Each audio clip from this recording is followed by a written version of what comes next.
Thank you very much, everybody. I heard about this group, and they said, could you come over and run over and say a few things? And I said, absolutely, I will. And they gave me the lowest seat I've ever sat in, I think, in my life. You know, they do that on purpose. I don't think it was Chris that did it. I'm just trying to compare them. Chris wouldn't do that, but it happens. It's really an honor to be with you tremendous people, and it's a really important subject, so I wanted to be here. I'll say a few words, and then, I'll head out, and you'll handle it, and it's something you're very familiar with. But, the people in the room are real doers, real amazing. It's an amazing group.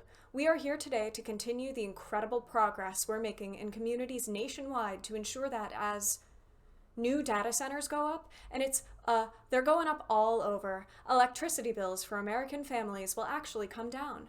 You know, you're going to be building your own data centers, and you're going to building your own electric plants. You're essentially becoming a utility, like Con Edison in New York, but maybe at a level that nobody's ever seen before, because we've seen some of the plants that they're building are absolutely incredible. They're absolutely incredible. They're electric plants, electric manufacturing plants. It's hard to believe, but you need double the electricity that we have right now, maybe even more than that, to really fulfill what you want to do. We're leading China by a lot, and, using our old grid would not have worked. And I came up with the idea that, build your own plant. This way nobody can complain. You won't call me and say what a terrible job I'm doing, because we have a 200-year-old grid that's not the best in the world. You look at some places. You take a look at California. You have brownouts and blackouts every weekend. The last thing they're going to be able to do is supply electric at numbers. Nobody's ever explained to me why it's so much electricity, why you need so much, nor did I care that much, to be honest with you.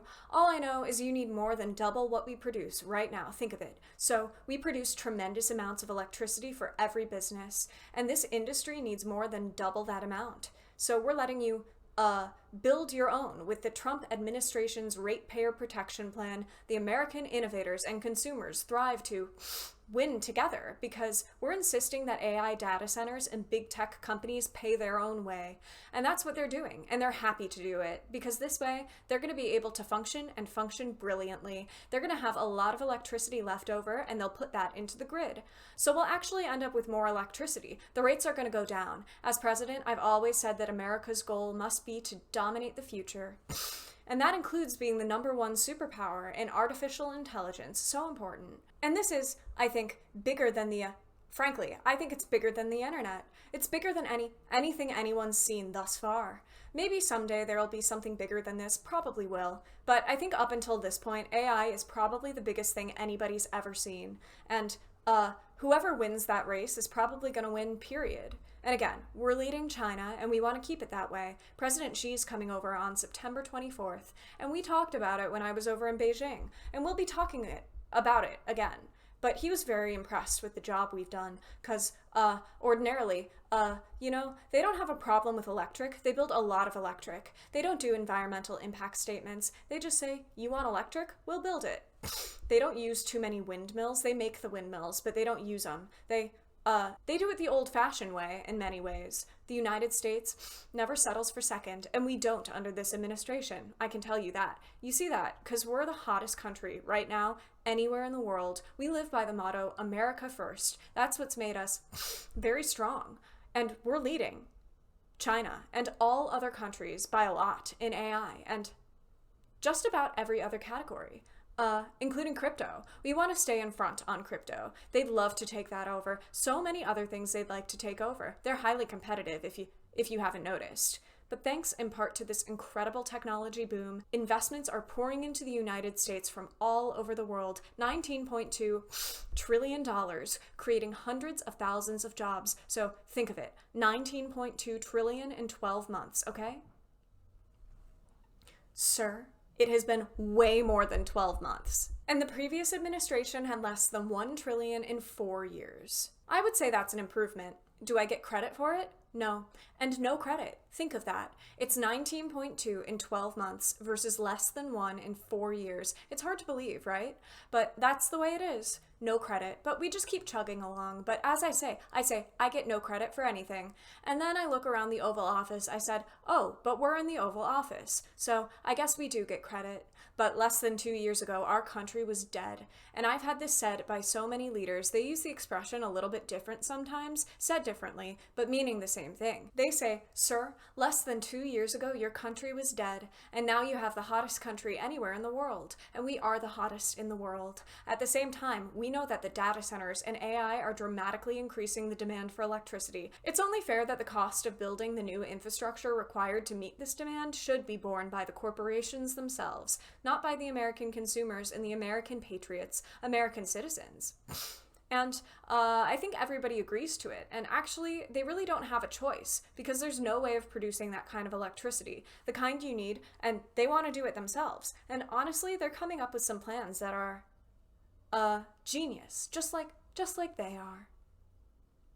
That's why earlier this year I introduced the Ratepayer Protection Pledge. Under this groundbreaking plan, America's largest tech companies have formally committed to fund or build all energy infrastructure required to meet the demand they are placing on the grid.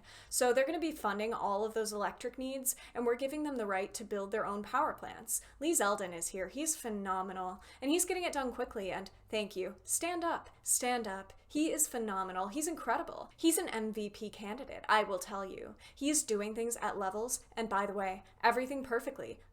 He's totally into the environment, but he's getting things done in 2, 3, 4 weeks that used to take years and years. And people are getting their approvals and they're building buildings. We're building more buildings now, plants, and all sorts of manufacturing capability that we've never done anywhere near it many, many times. And companies are pouring in. Toyota, the other day, as you know, announced that they're moving into our country from Mexico. They're going to be, I think, closing up a lot of their operation, maybe all of it, in Mexico. They're moving to this country.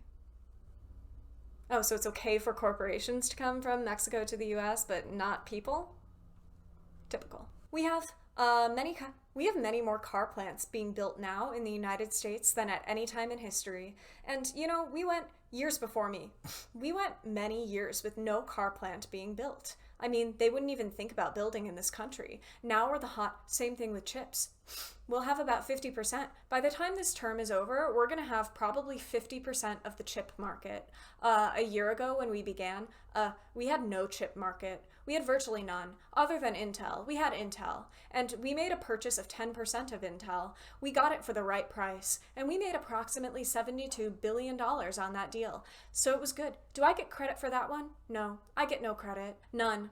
But we did that, and we made a lot of great deals, I'll tell you, and we keep it going too. But Intel's been fantastic, one of the hottest companies anywhere in the country. And when we met them, they were really having a very big difficulty. We worked with them, but the stock price has gone up many times. I think it's maybe the hottest or one of the hottest anywhere in the world. So it was an honor to do it. I love looking good, but we made a lot of money. We made, I guess, over $72 billion on that profit. They've also agreed to invest heavily in local communities where data centers are built, supporting job training and local services. They're really spending a tremendous amount of money. In other words, the governors in the room, you have great governors in the room, and these companies are spending tremendous amounts of money on the communities, the local communities. So I think it's important that we tell the local communities that, because other nations are trying to get us to slow down, and they are spending a lot of money on propaganda, on press, PR, trying to convince everybody that this isn't a positive thing. And if we don't do this, we're going to be left behind. And even communities compared to other communities, you have some communities that really want this. This isn't all negative stuff. You have communities that really want the data centers. And frankly, those are the smart communities because it means tremendous numbers of jobs, very little actual disruption. And the ones that don't want it, you know, the happiest people in the world are foreign countries, number one. And number two, other communities within our country, because they're begging for them. to be there. And some of them are great communities, very, very forward-looking communities, very smart communities. Since I introduced this plan just a few months ago, more than 220 utilities, tech companies, state governments, and other partners have signed our Ratepayer Protection Pledge. Electricity rates for 80% of the power distributed in America are now being kept in check by the plan. We have kept rates down, way down. You know, we inherited the worst inflation in the history of America from the Biden administration. And as you know, last week it was announced that inflation is way down. It's down. More than it's been in over 6 years. And other things are happening that are so fantastic. And when all these buildings, plants, factories that we're talking about start opening up, all I know is I'd like to be the next president, because I'm going to make somebody look very good. They're going to sit there and all this stuff is going to be opening and they're going to be saying what a genius they are. That happened with Biden.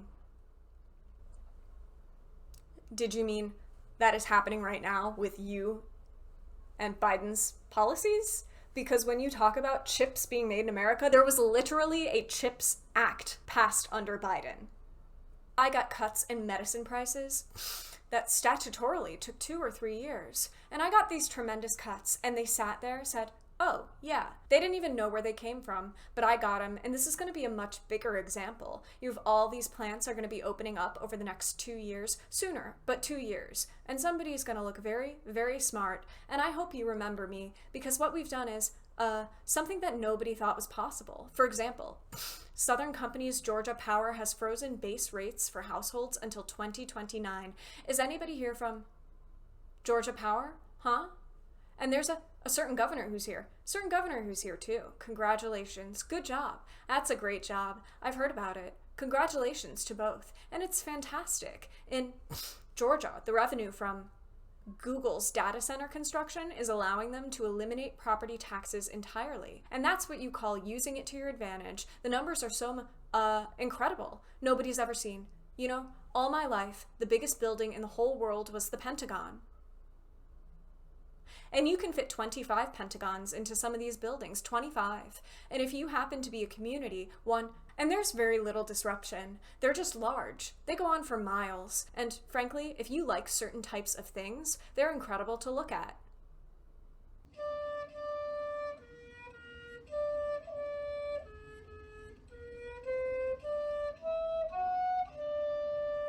To see that we could do something like this, but they also throw off tremendous amounts of money for the community. And when you look at Georgia and you look at the revenue, think of that. Revenue from Google's data center constructions, allowing them to eliminate all property taxes. Did you know that, Brian? That's not bad, right?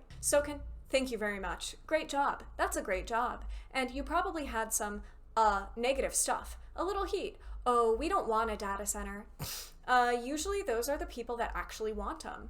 And they'd like you to not build them, because you know what? If it doesn't go to you, and if it doesn't go to Georgia, as an example, it's going to go someplace else. And those people are very happy to get them too, the smart people. American Electric Power now projects that their customers will enjoy as much as $16 billion in cost offsets for consumers, thanks to their data center contracts. $16 billion. So think of that. That's cost offsets. In Iowa, Alliant Energy data center deals. Where are you? Where are you, Alliant? Alliant, where are you? Are you here? Thank you. Data center deals are allowing them to freeze electric rates for consumers for at least 5 years, so your rates are going to stay the same or lower. In Louisiana, here's a guy who looks like he's from Louisiana to me. Public school teachers in think of that. Richland Parish are getting as much as $50,000 in bonuses this year, thanks to a $27 billion project by Meta that will also save local residents $2.6 billion on their electricity bills. Their electricity is going down in less than half. That's big stuff. That's big stuff, Mr. Governor, right? You didn't have any doubt about it. Here's a governor doing a great job. We have some really great governors in this room. With the Ratepayer Protection Pledge, we're creating a fair deal for everybody. This is how we'll grow our economy, lower the cost of living, protect American consumers, and lead the world in AI and high tech all at the same time. We want to lead the world, and it is said, if you come in second, you're going to be second overall. Because there's never been anything big like this. There's never been in Georgia, there's no other thing you can do to create numbers like you've created, Brian. Both of you. There's no other thing. You can do 100 different deals, And there's nothing close to what you've been able to do. And why? They put a big, gorgeous new plant in a certain location. Big deal. It's so incredibly positive. Unfortunately, there are some who would like to lead us down the opposite path. And I call them the radical left communists. They call them socialists, but these people are communists, actually. I think it's a much more accurate term. Want to shut down all new development, kill our most successful industries, destroy hundreds of thousands of jobs, and surrender the AI race to China. And China, look, I'm not blaming them. I have a lot of respect for them. I have a lot of respect for President Xi, but they represent China. We represent the United States of America. And they lobby against these things, and they spend money on it, and they want communities to reject them as much as possible because they'd like to be leading the race, but we're leading the race. And unless we're very foolish and frankly very stupid, we'll continue to lead the race. We have a nice lead. A lot of people didn't expect that was possible. Perhaps even worse, the radical left's plans would not lower your electricity bills, but they would actually increase them very substantially because you wouldn't have all of this money pouring in. You'd have, American energy would be far more expensive, and regulating oil, natural gas, and clean, beautiful coal, it would be the end of all of it. It would be the end of, frankly, it would end the great success for our country because we've never had anything like what's happening right now. I call them the Democrats because their policies are so bad. Look, think of it. No men. We want no men in women's sports. Transgender. They want transgender for everybody. I call it transgender mutilization of your children. For everybody. Open borders where the world can pour in. Where prisons from all over the world are released into our country. And we've done a hell of a job getting them out. Murderers. 11,888 murderers let into our country under the previous administration. We've gotten a lot of them out. We're getting the rest of them out fast.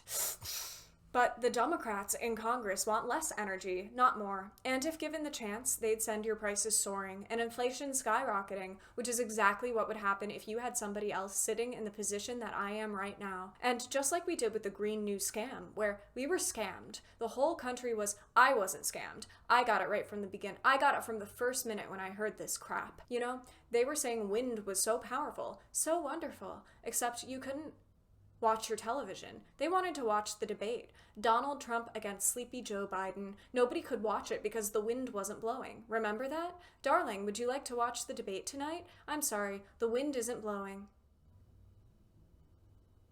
No, that's one of the great scams of all time, but, if you dislike another country, let them keep building windmills. They are going down. People are finally figuring it out, but we're not going to let it happen to this country. We're going to use the kind of things that work. And they're working better than anybody ever thought possible. So experts have observed that the amount of energy a society produces is the single greatest indicator of its advancement as a civilization, its success as a country. Think of it. When you think the amount of energy produced, Lee, so when you give those fast approvals, that's a positive thing. I want you to feel good. Yet, instead of offering a positive version and vision for carrying American civilization to new heights, the radical left only wants to limit our energy consumption and rein in our American dreams. We have the American dream. Until we came along, we had a great first term. We had the greatest economy in the history of our country, and this economy will blow it away. We're doing very well against the Islamic Republic of Iran. We're doing extremely well.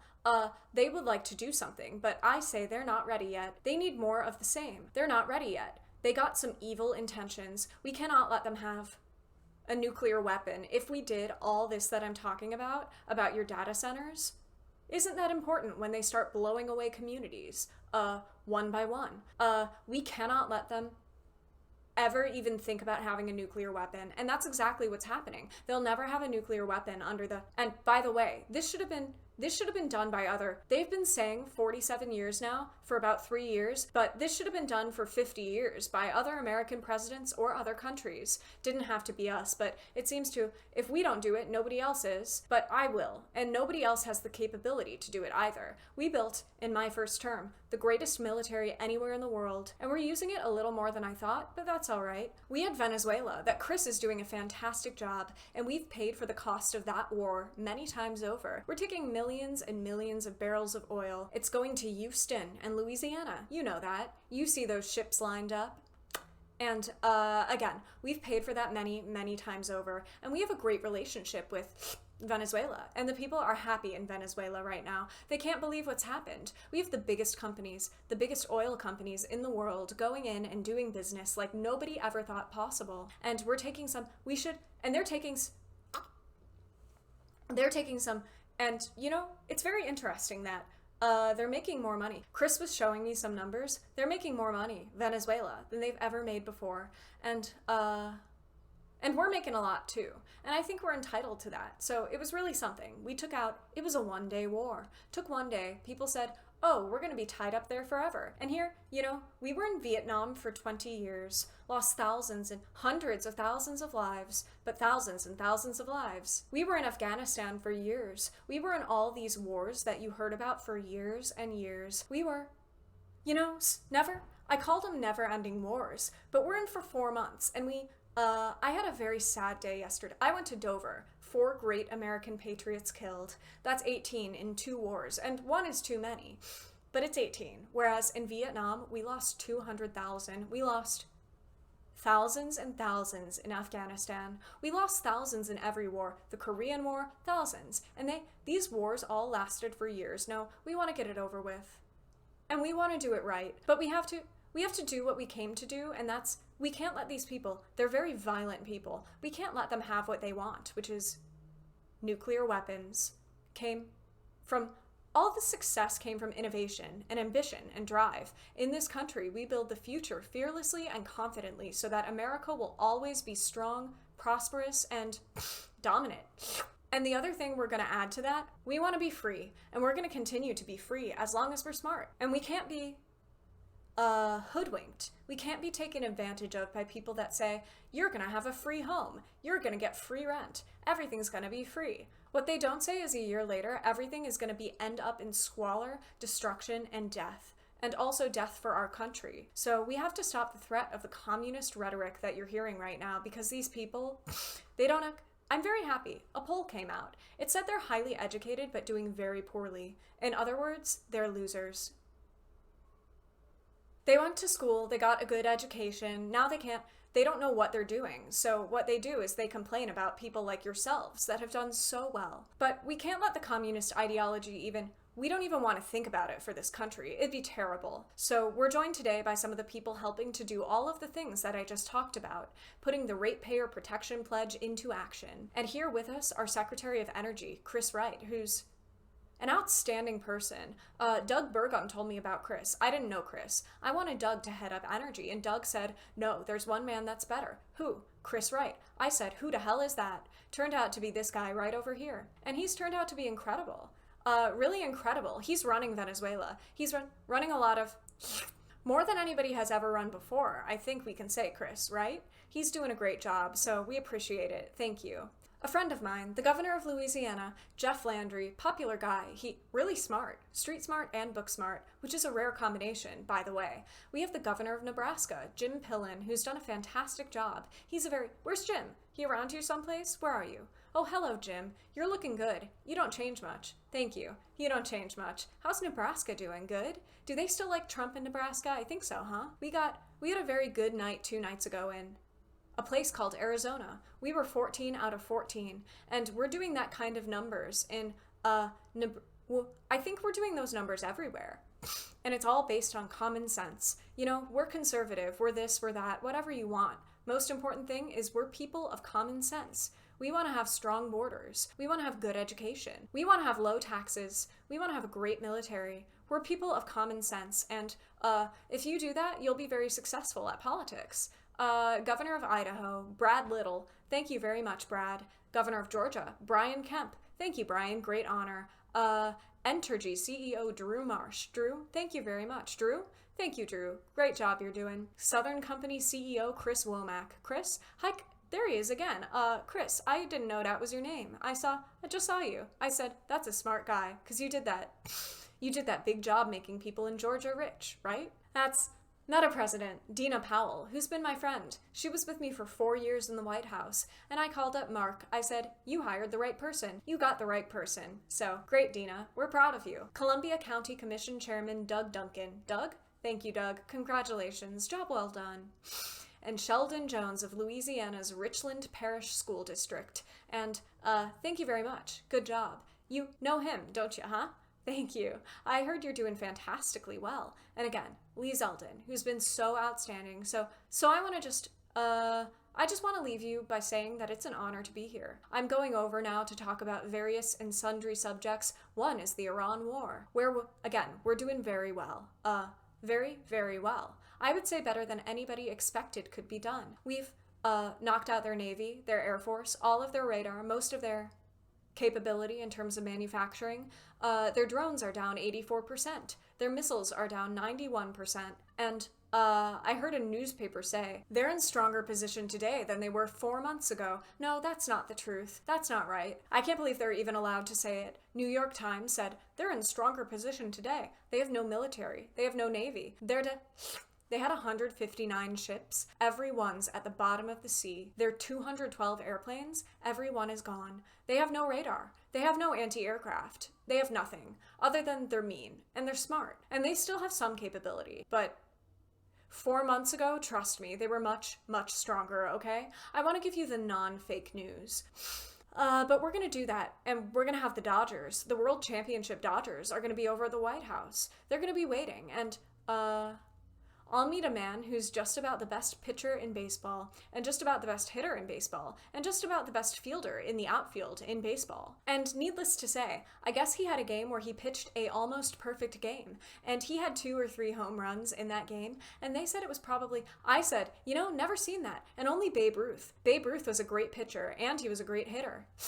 But even the Babe didn't throw a one-hitter and hit 3 home runs, which would make it, I would imagine, about the greatest game ever played. So we're going to meet him, and all of the people of the Dodgers, they won the World Championship, and we see the champions, the Super Bowl champions, and the baseball and basketball, all of them. They like to come over to the White House. We're going to have a little thing in a few minutes, but I want to just thank everybody, and was really talking about the Ratepayer protection plan to me is very important, because you have to convince your community how great these things, you can't fight it, you have to go with it, and you're going to have all that protection, and we're giving you an automatic protection, but you're going to make a tremendous amount of money, you're going to reduce taxes, and you're going to have something that if you don't have it, everybody else wants it. So these are the smartest people, most of you in this room. We have a couple probably on the other side of things, they disagree, but I don't know how they can disagree. Your community and your state's going to become rich, and there's very little disruption. And again, if you don't take all that money, somebody else is going to take it. You might as well do it yourselves. So it's an honor to be with you. And maybe I'll let Chris and Lee and the group and Jeff and Brian, everybody just take over. Have a good free-for-all and figure it out. And if you have any problems, I'll come right back and I'll straighten those problems out, okay? Thank you. Great job. Thank you. Thank you. Thank you very much, everybody. And thank you, God, for letting that finally be over.